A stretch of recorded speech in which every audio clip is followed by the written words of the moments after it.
Estamos nuevamente en la posta de la independencia, esta feliz iniciativa de la Fundación del Bicentenario. Y hoy va a ser un programa muy particular. No vamos a estar como habitualmente con el presidente, con Jorge Atilio Mendía, sino con uno de los miembros de la Fundación, José Hernán Paredes.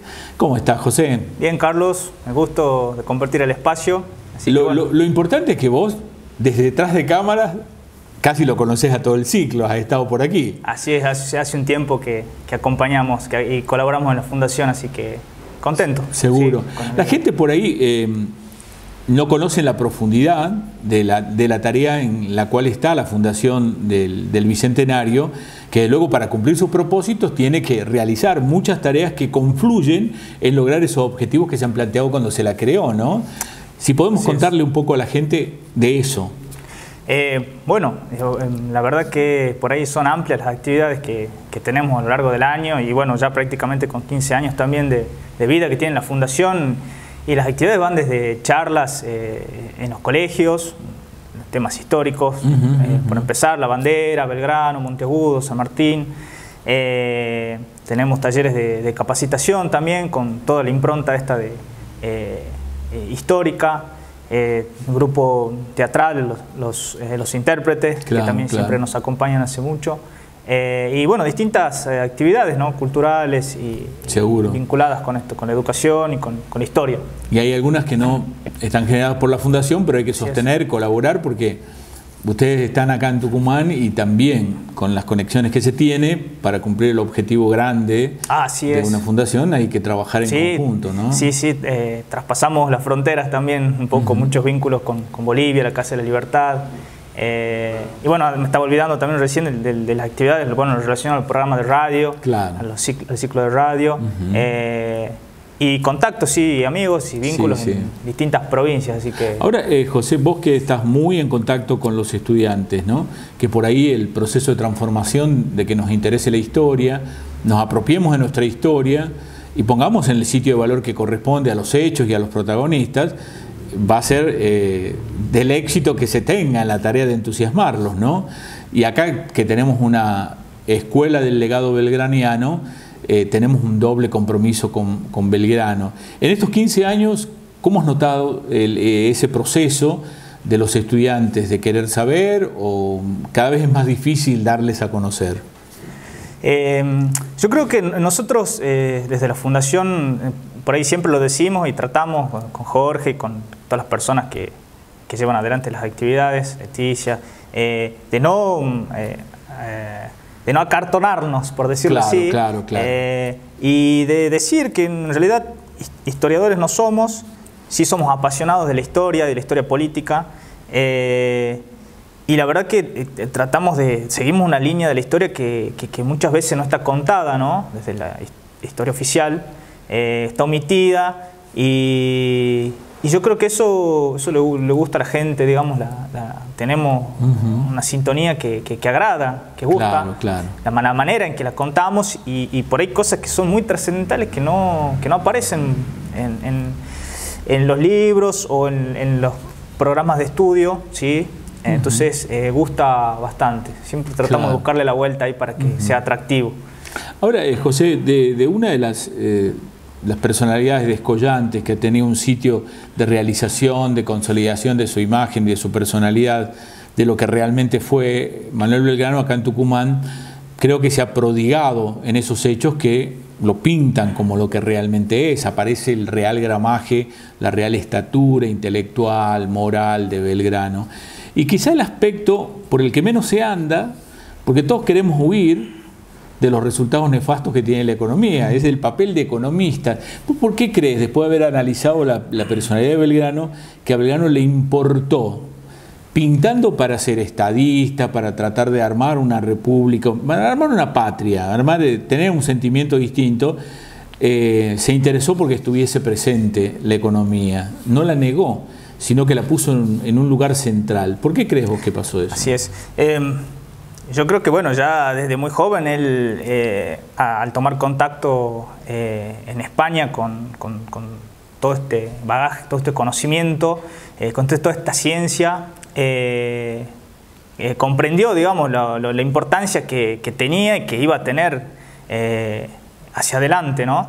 Entonces, los sucesos también que se venían produciendo en Inglaterra, que en ese momento era, bueno, la potencia que iba a ser la potencia hegemónica, la revolución industrial y todos los cambios que estaban sucediendo geopolíticamente, la revolución francesa. Entonces él en su época de estudiante toma contacto con estos conocimientos y me parece que comprende la trascendencia que iba a tener esta ciencia. Y fíjate que es una faceta totalmente, quizás hasta ocultada de Belgrano, ¿no? Como siempre lo decimos, como siempre dice Jorge, que lo vemos a un Belgrano militar, pero fue sin duda político, fue abogado, fue economista, fue un hombre completo, periodista. Entonces, lo que se deja de lado es su pensamiento político, porque fue un pedagogo, también lo dicen también, algunos, por cómo impulsó la educación. Y fíjate que son todas ciencias políticas, digamos, la economía, la educación, los derechos.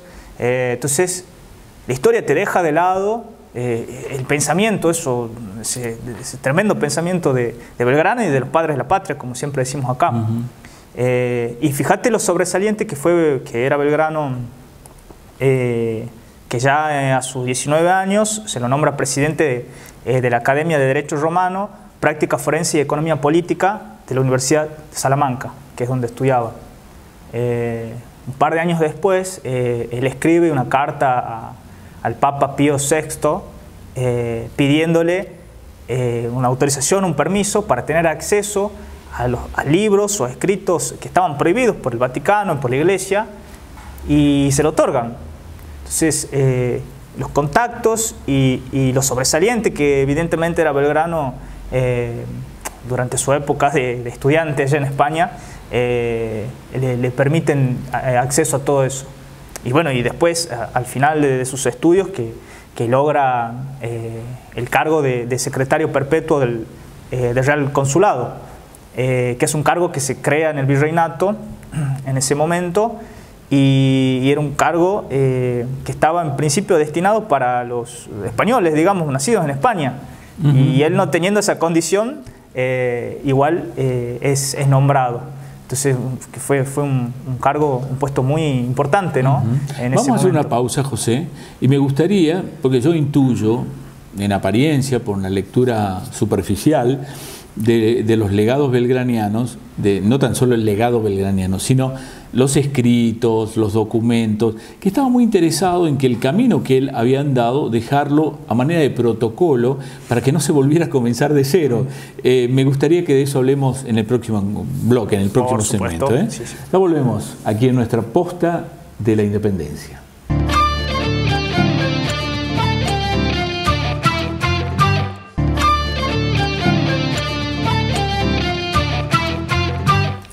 En la Posta de la Independencia estamos en la compañía de José Hernán Paredes, miembro de la Fundación del Bicentenario, procurando acercar ciertos comentarios que inviten a investigar, a saber más sobre los aspectos vinculados a Manuel Belgrano como economista.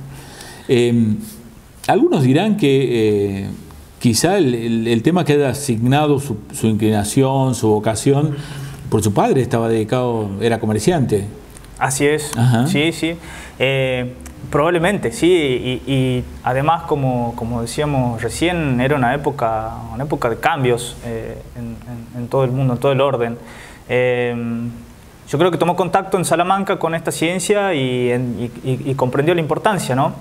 Eso que yo te decía, José, de que pareciera que él se preocupaba de ser muy prolijo en dejar como unos croquis, unos mapas para después desandar esos caminos, una suerte de protocolo de cómo se opera, qué se hace. Lo veo en muchos momentos de su vida haciendo ese tipo de instructivos para el futuro. Sí, sin duda hay documentación y escritos de él que reflejan lo que decís, Carlos.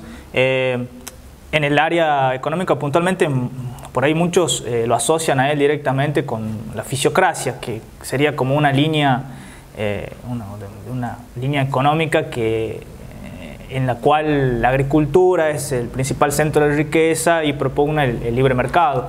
Pero el pensamiento de Belgrano no era tan lineal. y está claro también en estos documentos y en estos escritos que él tiene, donde permanentemente insisten agricultura, industria y comercio. La agricultura para él era importante, bueno, por empezar, los recursos y las riquezas naturales que teníamos en estas latitudes, digamos, era como no dejar de hacer agricultura, digamos, pero... Además era ese tiempo de actividades primarias. Por supuesto, pero él pretendía impulsar la agricultura justamente y las materias primas con el fin de autoabastecer la industria.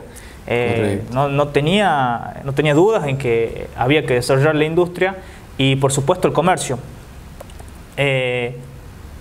Porque además, una vez ya estando en el cargo del consulado, siendo secretario del consulado, obviamente observaba el contrabando que existía en el puerto de Buenos Aires, porque al estar el virreinato, al tener el monopolio, digamos, del comercio con la metrópoli, con España, entonces estaba prohibido comerciar con otros sectores. Bueno, sin duda el contrabando era inevitable y sobre todo de Inglaterra, entonces eso obviamente estaba muy a la vista y él tenía todas, bueno, sus teorías con respecto a esto. Una intervención del Estado, o sea, hay escritos que sin duda hacen referencia a eso, a regular el comercio, porque él comprendía que nosotros no podíamos vender materias primas y comprar manufacturas, digamos, eso te iba a producir un desequilibrio entre el valor de las materias primas, que es escaso, y las manufacturas elaboradas desde Inglaterra principalmente en esa época, que eran en valores mucho mayores, entonces te iba a provocar estos desequilibrios que a su vez, bueno, iban a impactar en la mano de obra, en la ocupación y en el mercado interno, ¿sí? Iba a tener graves consecuencias en largo plazo eso. Entonces, él comprendía que era la agricultura para desarrollar la industria y sin duda un comercio regulado. ¿Qué es lo que... te voy a leer un pequeño fragmento acá, que es lo que Belgrano entiende por la idea de libertad referida a esto, los comercios. Dice este fragmento: las restricciones que el interés político trae al comercio no pueden llamarse dañinas. Esta libertad, tan continuamente citada y raramente entendida, consiste solo en hacer fácil el comercio que permite el interés general de la sociedad bien entendida. Lo demás es una licencia destructiva del mismo comercio. O sea, esas licencias del comercio terminan siendo destructivas. Pero eso que pone ahí en ese párrafo, el bien común presente, como que es notable, es no sé si se ausentó ya de la economía con el paso del tiempo, pero ya lo que importa es una ecuación. Así es. Quienes quedan fuera o dentro es como providencial o azaroso en los tiempos que corren, ¿no? Por supuesto.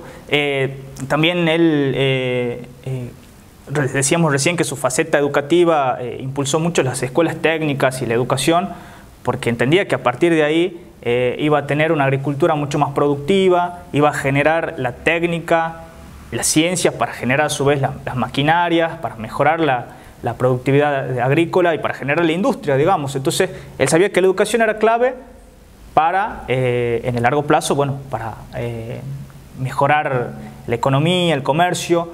Creía que era muy importante, que de hecho crea la escuela de náutica, era muy importante contar con una flota mercante propia, que en algún momento la tuvimos. Fíjate la incidencia que tiene eso, que quizás hace algunos años, hace un par de años, algunos calculan de que la fuga de dólares por el tema fletes, sí, al no tener una flota mercante propia del Estado, es algo así como 5.000 millones de dólares anuales. Entonces, él ya en ese momento veía la importancia de contar con esto, además de todo el desarrollo y de lo que genera tener una industria para construir barcos, ¿no? Imagínate eso, la mano de obra y todo el movimiento que genera, el empleo.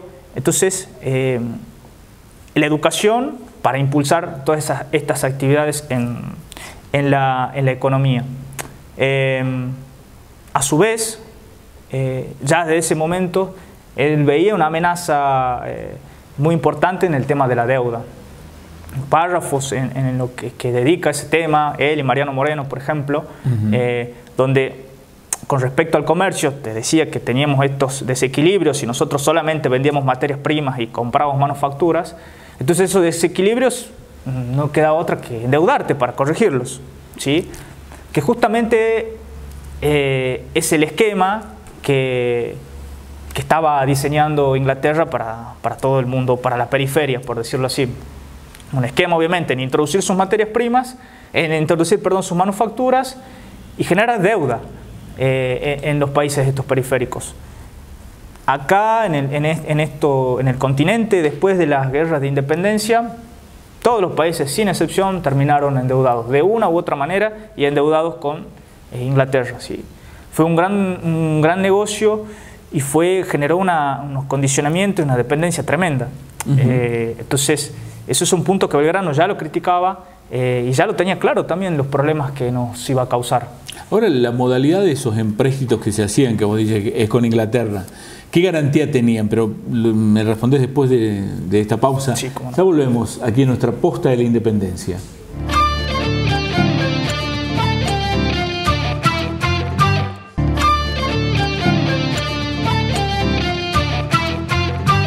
Nuestra posta de la independencia, hoy en un programa en que estamos acompañados con José Hernán Paredes, miembro de la Fundación del Bicentenario, y estamos procurando acercar aspectos que tienen que ver con la vida de Belgrano como economista, ¿no? O el pensamiento económico de Manuel Belgrano. Y decíamos, de aquel tiempo ya se hablaba de la balanza comercial, materias primas nosotros, manufacturas, quienes traían especialmente Inglaterra. Y ese desfasaje en la balanza comercial, me decías que se procuraba enmendarlo con los empréstitos, ¿no? ¿Y qué poníamos de garantía nosotros, nuestras esperanzas? No, estaban garantizados con la tierra pública. Así es, lamentablemente. De hecho, muchos países, bueno, de Latinoamérica y Sudamérica se endeudaron para llevar a cabo sus guerras, ¿sí? Por la independencia. Lo curioso es que acá no, pasaron algunos años de que terminaron las últimas batallas, los últimos conflictos, y el primer empréstito, el primer endeudamiento vino con Rivadavia en 1824, como sabemos, ¿no? Como es el empréstito de la Baring Brothers, tan afamado, que llevó más de 80 años cancelar y estaba justamente garantizado en las tierras públicas. Así que imagínate el condicionamiento de este modelo para la economía en general, sin contar que además fue una estafa en general ese empréstito, porque no fue usado en nada que haya sido productivo y se pagó por muchas décadas, ¿no? Entonces ese era el modelo que tenía el Imperio Inglaterra para someter o para dominar. Sí, ya no era el estilo anterior de colonización, que era ir militarmente por las tierras, sino era esto, era el comercio y el endeudamiento. De hecho, fíjate que en Estados Unidos, por ejemplo, en su guerra de secesión, alrededor de 1865, lo que estaba en juego, más allá del tema de la abolición de la esclavitud, era esto, los dos modelos, ¿no? El norte, que propugnaba por la industria, y el sur, que quería continuar alineado con Inglaterra, obviamente, Inglaterra financiando esto, este modelo primario, ¿sí? De la economía. Entonces, esa fue la gran guerra que tuvo Estados Unidos. Finalmente terminó venciendo el norte, y por esto viene después su desarrollo, su gran desarrollo. Y nosotros, en cambio, acá cuando se nos empezaron a ir los padres de la patria, como dice Jorge, fuimos tomando otro camino. El de la deuda, el de la concentración de la tierra. En Estados Unidos, por ejemplo, también el reparto de la tierra fue mucho más equitativo. Acá, después de Rivadavia y de la ley de Enfiteuses, hubo una tremenda concentración de la tierra, lo que nos condujo a las oligarquías estas, que después fueron las que evitaron quizás el desarrollo industrial del Río de la Plata, porque obviamente tenía que tener preponderancia este modelo económico primario, ¿sí? Primarizado, de materias primas, de cueros, de granos, pero en fin era para el beneficio de unos pocos, ¿sí? No era pensado para el desarrollo de la patria grande.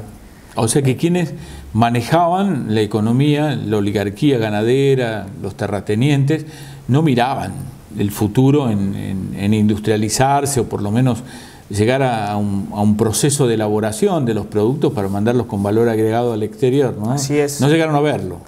No, para nada. Y a su vez, esta concentración de la riqueza y del poder, bueno, llevó a ellos a manejar también en su momento el poder político y, bueno, estar alineados con lo que Inglaterra, las potencias de su momento decían, ¿no?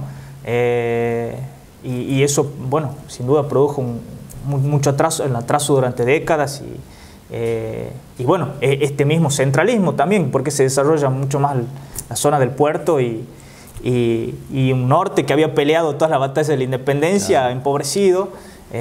Entonces todos estos desequilibrios que se dan en el territorio posteriormente, ¿no?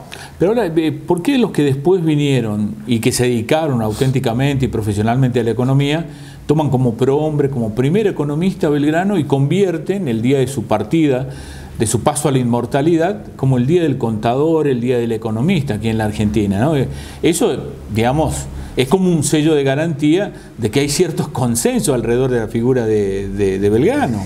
Sí, en realidad acá puntualmente en Tucumán se celebra el Día de Graduado en Ciencias Económicas en conmemoración a Manuel Belgrano, ¿no? El día de su muerte, el 20 de junio, que bueno, es un poco un reconocimiento, digamos, a él, pero en cuanto a su pensamiento económico, político, sabemos muy poco, ¿no? Y sin duda que no... que es algo deliberadamente buscado, porque, por ejemplo, te leo algo acá relacionado a la deuda, que dice él: los rivales de un pueblo no tienen medio más cierto de arruinar su comercio que el tomar interés en sus deudas públicas. O sea, es el rival del pueblo, el medio más fácil y el mejor medio que tienen para someterte o para condicionarte es el endeudamiento. Entonces, hay muchos puntos en el pensamiento de Belgrano que iban hacia una intervención del Estado, que iban hacia un proteccionismo, que iban hacia un desarrollo de la industria, del comercio, del comercio interior, incluso el consumo interno, que después eso, asociado a Belgrano, por lo menos yo no sé, en otros lugares acá en la Fundación, por suerte, no tiene acceso a muchos libros, documentos, pero si no se lo escucha, no se lo palpa en ningún lado, ¿no? Ahora, de estos hechos sobresalientes, es decir, si nosotros queremos prosperar, tenemos que tener valor agregado en las exportaciones, un punto capital en la exposición que estabas haciendo sobre el pensamiento de Belgrano. Y por otra, fijar en esos pilares que también la industrialización, tener un modo de llevar tus exportaciones, una flota marítima, también son pensamientos de vanguardia que si uno se dedicara a investigar, a analizar, quizá alrededor del pensamiento de Belgrano pudiese existir un instituto de análisis económico que tenga él como eje de los tiempos, de la historia. De seguro, ya los pensamientos han sido abatidos por el modo en que nos desenvolvemos o la realidad social, económica, internacional. Es otra historia. Pero lo interesante sería poner en resalto lo que ha sido un pensamiento muy moderno, muy de vanguardia. Para su época, claro, muy adelantado, muy adelantado su época, un modelo económico que él proponía para Sudamérica, ¿no? Pero bueno, lamentablemente, evidentemente tuvo más peso el modelo que venía desde los países centrales, desde los imperios, y se fue imponiendo eso. Y me parece que bueno, los resultados fueron así. Claro. Y en estos momentos, bueno, estamos en una época de grandes cambios, entonces, pero siempre es bueno rever, ¿no? y volver a analizar lo que pensaban Belgrano, San Martín, Monteagudo y los padres de la patria en general. Seguro. Sí. Enorme tarea la de la Fundación en ese sentido. Así es, sí, nos gusta mucho, así que... Bueno, José Hernández, un gusto que hayas estado con nosotros compartiendo este programa, ¿eh? Igualmente, Carlos. Un placer. José Hernán Paredes, miembro de la Fundación del Bicentenario, con nosotros en este programa muy especial de la Posta de la Independencia. Hasta dentro de 7 días, aquí por Telefe Tucumán.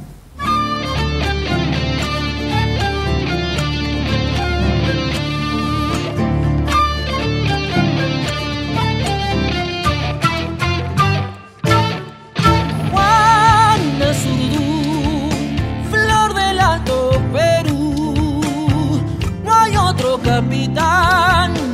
valiente que tú.